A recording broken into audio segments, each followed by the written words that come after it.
Archery deer hunting for beginners is brought to you by Rack Stacker Big Game Attractants, Fast Track Performance, Kent Cartridge, Vortex Optics, Mossberg Firearms, Bullseye London, and the Nook Professional Cases.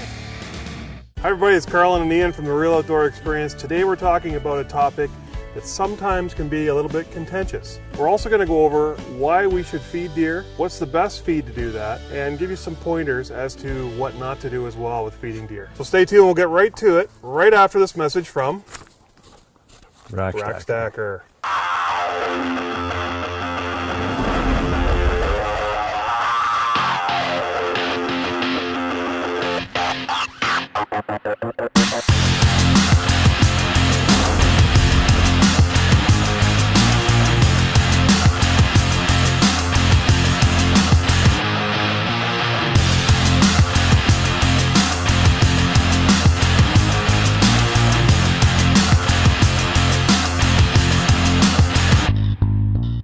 Welcome back. So baiting, it's could be contentious for some people. Tree stands were contentious at one point in time. Teddy Roosevelt said that you couldn't hunt out of a tree because that wasn't in the spirit of fair chase. At the end of the day, if it's legal and within your legal right to do so, who are we to judge others for their methods? Right. I know that bear hunters get the same grief and issue about baiting bears. I don't know of any other way that you can really determine whether it's a sow with cubs or whether it's a boar that's in front of you, where if you are in a tree stand overlooking a bait pile and you've got the opportunity to sort of observe them and watch them and see how they're reacting, it's going to tell you a great deal of what you're doing, and again just sets up an ethical and clean harvest. What comes to mind for me is the fact that you have an opportunity to choose a deer. So it's not the only deer, sometimes it comes out. You may have a bunch of deer, and if you're trying to participate in active herd management, you have that opportunity. Plus, it's very peaceful.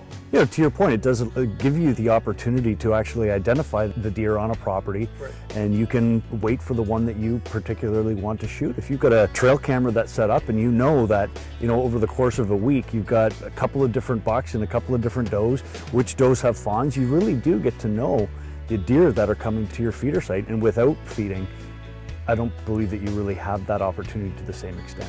Baiting deer is part of feeding deer. When you look at what deer require to eat, corn, if done improperly, is harmful.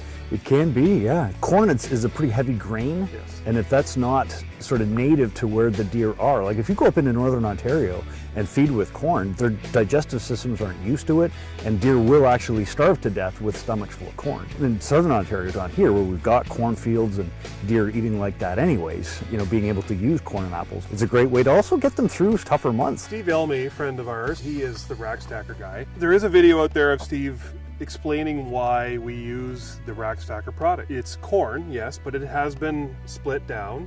It's at a moisture content that the deer's guts can handle. Don't just feed any kind of corn, do your research. And there is information out there as to how to feed deer properly. In fact, I have this pamphlet right here.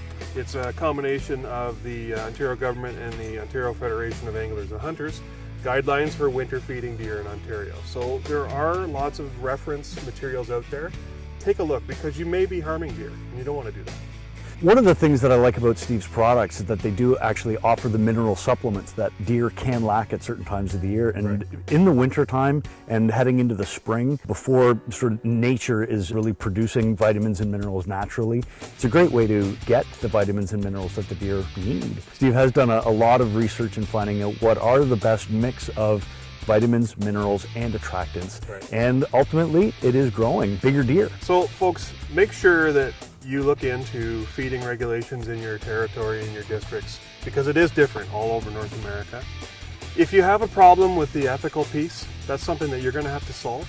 And for me, I did that through research and through experience. The spirit of fair chase is an interesting debate, it really is. And anything that gives you the opportunity to make a very quick harvest, yes, I think that is where the ethics should start from. And then work back from there as opposed to what you can actually do and what's allowed or what isn't. But who are we to judge? The powers that be set out the rules, and as long as we're playing within the rules, then I have no issues whatsoever. And like I said, being able to feed the deer to help them through the winter, I think is a great piece. gives me an opportunity to be able to observe and watch the deer on the property. And it gets you outdoors. Always outside, you know, I'm gonna be outside anyway, but Yeah. being able to just have the confidence to know that I can wait on that shot. Folks, make sure you check out the whole lineup from Rack Stacker. Tons of great products there. Make sure you get your kids outdoors. Today is a prime example. Beautiful day, we're outdoors. Teach them something about ethics. Teach them something about feeding deer. There's so much to learn outdoors. From Ian and Carlin and the Real Outdoor Experience, thanks for watching. And don't forget, keep it real. Thanks, take care for now.